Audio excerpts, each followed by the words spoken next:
Perfect timing, I said, watching my mother-in-law Diana wheel her expensive luggage into my foyer. I just finished setting up the guest room's security cameras. The smile froze on her face. Security cameras? Don't be ridiculous, Amanda. This is family. I'm here to help fix whatever's wrong with you that's making my Michael so unhappy. I wanted to laugh at the irony. Just 3 hours ago, I discovered why Michael had been so unhappy, in the form of hundreds of messages to his coworker Jessica on a hidden phone I found while doing laundry. The text painted a vivid picture of their 6-month affair, complete with plans to leave me once he made partner at his law firm next month. The guest room's all yours, I said cheerfully, helping her with a bag. I've even installed new smart locks on all the doors. For security, of course. Diana's perfectly manicured hand tightened around her purse. At 58, she still dressed like she was competing with women half her age, today sporting a designer outfit that probably cost more than most people's monthly rent. She'd never approved of me, the public school teacher who trapped her precious son with marriage before he could fulfill his potential. Smart locks, Amanda, really? Michael mentioned you've been acting paranoid lately. This is exactly why I'm here. I led her upstairs, thinking about the hidden phone currently backing up its contents to my laptop. Michael had gotten sloppy, probably believing I was too trusting to ever check. After 10 years of marriage, he still thought I was the same naive 23-year-old who'd fallen for his charm. The cameras sync directly to my phone, I explained, showing her the guest room. They record audio too. Just installed them this morning after Michael left for work. Deanna set her bags down, frowning. You're being ridiculous. My son would never. Never what? I interrupted pleasantly. Never cheat. Never plan to leave his wife. Never spend our 10th anniversary with his 24-year-old mistress while telling me he was at a conference. The color drained from her face. You're lying. Michael would tell me if he was unhappy enough to. My phone chimed. The backup was complete. Would you like to see the messages, Deanna? They're quite detailed, especially the ones about how he plans to avoid giving me any of the assets once he makes partner. Jessica seems very interested in the house.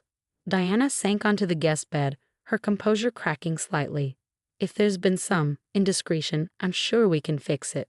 That's why I'm here. Michael called me last week, said you've been distant, checking his phone, asking about his late nights at work. Imagine that. I mused, sitting in the armchair across from her. Almost like I suspected something. By the way, how's the foundation doing? The children's charity you chair? The sudden topic change threw her. The foundation? It's fine. Why?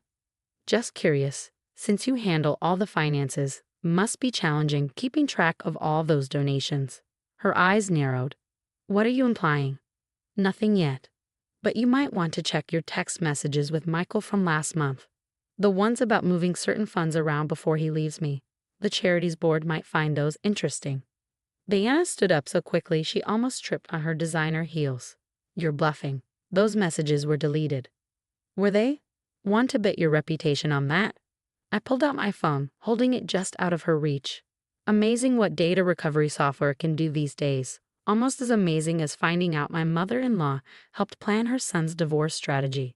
I was protecting my son, she hissed. You never deserved him, or this house, or any of our family's connections. You've been holding him back for years. I stood up, feeling strangely calm. You know what the funny thing is? I installed the cameras this morning before finding the phone. Want to know why? She took a step back, probably seeing something in my expression that finally made her nervous. I installed them because 3 days ago, I overheard you and Michael planning how you'd move in to document my unstable behavior, create evidence for the divorce. Imagine my surprise when his hidden phone gave me so much more. The security camera in the corner blinked steadily, recording Diana's face as it cycled through shock, fear, and fury. Everything was going exactly as I planned, but she didn't need to know that part 2 of my strategy was already in motion. What do you want? She finally asked, her voice barely controlled. I smiled, heading for the door. Right now. Nothing. Just enjoy your stay, Diana. The cameras will make sure everyone's behavior is perfectly documented. As I walked downstairs, I heard her frantically dialing her phone, probably calling Michael. Let her. The next few days would be very educational for everyone involved. My phone buzzed. A text from Michael. Mom says you're acting crazy. We need to talk when I get home. I typed back, looking forward to it. Your mom's all settled in. The security cameras are working great. Then I turned my phone off and went to prepare dinner. After all, I had 2 guests to cook for tonight, and I wanted everything to be perfect. The stage was set, the players were in position, and Diana had no idea she just walked into a trap 10 years in the making. Sometimes the best revenge isn't about getting even. It's about getting everything. Michael arrived home at 7:30 p.m. His expensive suit slightly rumpled and his cologne a bit too strong. No doubt trying to cover up traces of his afternoon meeting with Jessica. His face darkened when he saw the dining room table set for 3. Mom says you've lost your mind, he announced, loosening his tie. Security cameras? Really, Amanda? I continued serving the pot roast I prepared, his favorite meal. Just trying to keep everyone safe. Wine? Stop playing games, he snapped. What's really going on? Why don't you ask Jessica? I suggested mildly. She seems to know a lot about what's going on, especially regarding your partnership bonus next month. The color drained from his face. Before he could respond, Diana swept into the dining room, her heels clicking aggressively against the hardwood floors. Michael, she's threatening me with some ridiculous accusations about the foundation, she declared. We need to move up the timeline. Mom. Michael cut her off. But it was too late. I sat down, smiling. Timeline? Do tell. The security camera in the corner blinked steadily, catching every moment of their panicked exchange of glances. I positioned the dining room camera perfectly. It had a clear view of their faces and picked up audio beautifully. Amanda?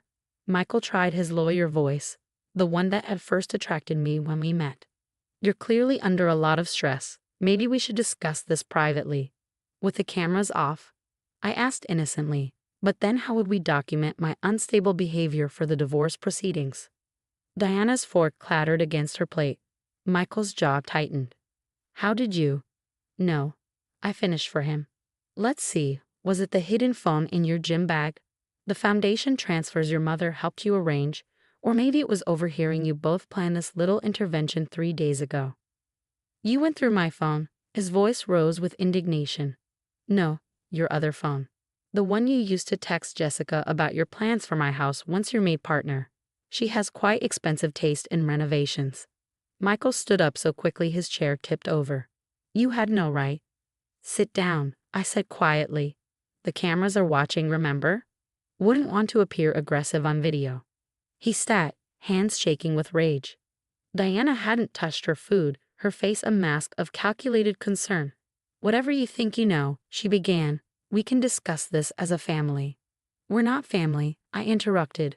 We're witnesses, and everything happening right now is being recorded and backed up to multiple secure locations. Are you threatening us? Michael demanded. I took a sip of wine. Not at all. I'm just documenting everything.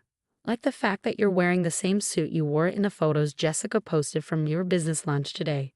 The ones where you're clearly not at that office. His face went pale. What photos? Oh, she's not very careful with her social media, especially after a few drinks. She even tagged the hotel.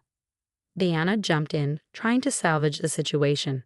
Amanda, clearly we all need to take a step back. Like you did when you helped Michael move money from our joint accounts. I asked. Or when you suggested he document my mental instability to avoid a fair divorce settlement. The security camera hummed quietly, recording Diana's expression as it shifted from fake concern to naked hostility. You deserved it, she hissed. 10 years of watching you hold my son back, living in this house that should have gone to someone worthy of our family name. Mom, stop, Michael warned, but she was too angry to listen. We had it all planned, she continued. The evidence of your instability, the documentation of your paranoid behavior, the gradual transfer of assets. Everything was perfect until you started snooping. I pulled out my phone and pressed stop on the recording app. The backup to my camera system. Their faces shifted as they realized what had just happened.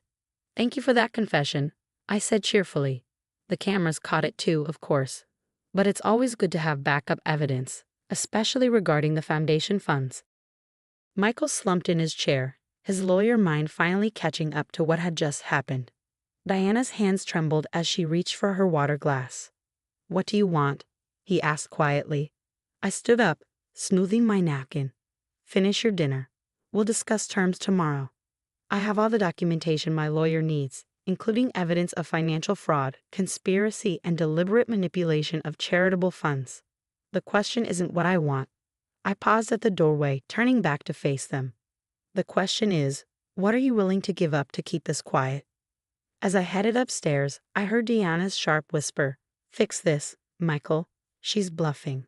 "Shut up, Mom," Michael snapped. "Just shut up." I closed my bedroom door, equipped with its own security camera, of course, and finally let myself smile.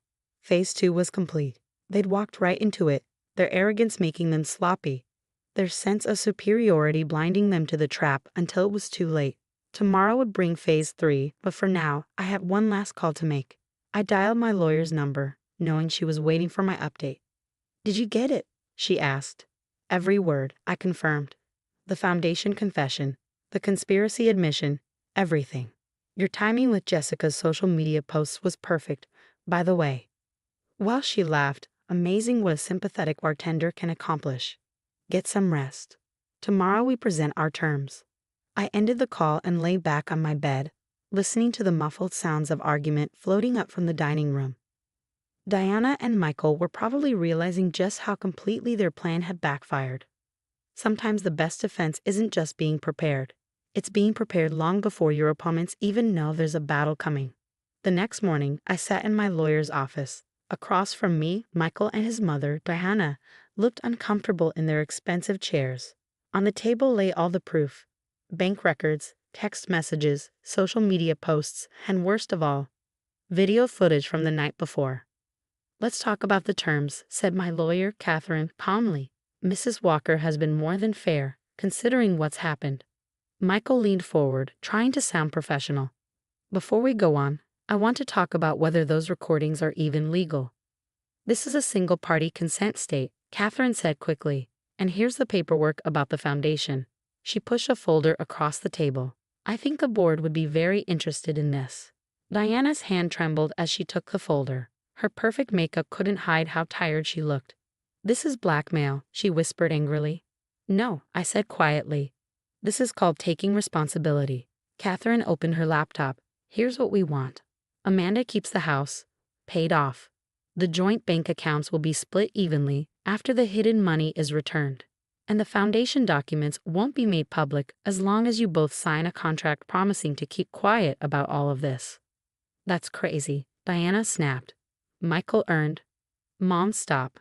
Michael looked exhausted. Then he turned to me and really looked at me for the first time in a long while. "You planned everything, didn't you? The cameras, your mom moving in, all of it."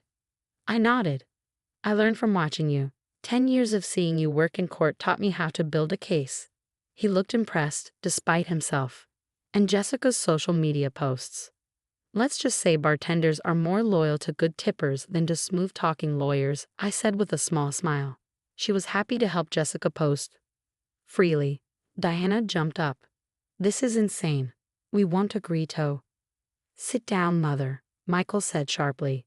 "You've already done enough." Catherine pulled out one last paper. "One more thing. Michael, your law firm's partnership announcement is next week, right?" Michael tensed. "Yes." "Why?" "Sign everything today and your affair stays private. But if this drags on..."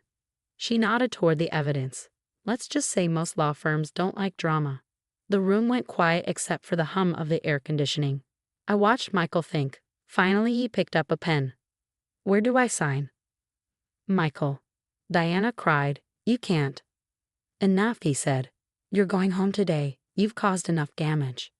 2 hours later, it was done. We signed the papers. I didn't shake at all as I ended my 10-year marriage. As we were leaving, Michael turned to me. "You could have taken more," he said. "With this much proof, you could have ruined us." I lifted my bag onto my shoulder. "I only wanted what was fair. Try remembering that next time you think you're better than someone." Diana walked past us, already on the phone, probably calling her rich friends to tell her version of the story. Let her. The contract we had her sign would keep the truth hidden. "What will you do now?" Michael asked.